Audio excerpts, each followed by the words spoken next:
The story begins in a quiet town in Missouri, 2017.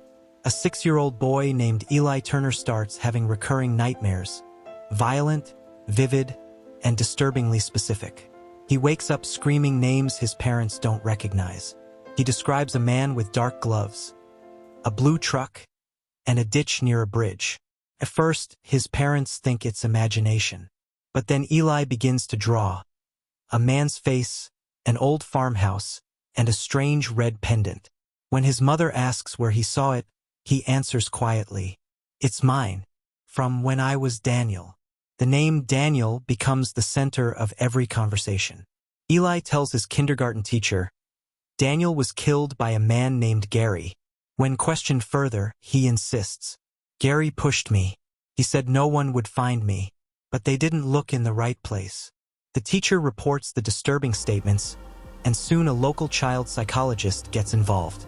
At first, the story seems like a blend of dreams and TV influence, until Eli mentions something specific: a bridge on Route 39, with 3 lights and one that's broken.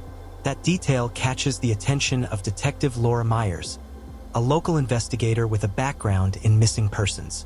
The description matches a bridge from a 30-year-old cold case, the 1987 disappearance of a teenager named Daniel Hawthorne. His body was never found. Detective Myers reopens the file. Daniel Hawthorne vanished after leaving a high school football game, last seen getting into a blue pickup. The prime suspect back then was a mechanic named Gary Fulton, who lived near Route 39, but police never had enough evidence.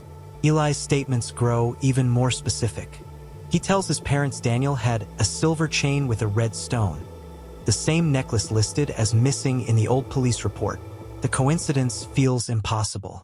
Detective Myers, curious but cautious, drives with Eli's parents to the bridge he described.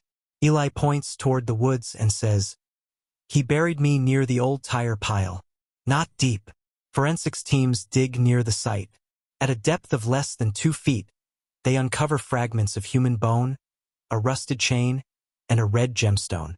DNA testing confirms the remains belong to Daniel Hawthorne, missing since 1987. News spreads fast. The cold case is reopened, and attention turns to Gary Fulton, now 67 years old, living quietly 2 towns over. When confronted, Gary initially denies everything, until detectives mention the boy's name. He turns pale. He asks, "The kid said that, Eli?" and mutters, "He shouldn't know that place." That single sentence is enough to break him. He confesses, describing how he killed Daniel in a fit of rage after an argument over stolen car parts, and buried him near the bridge.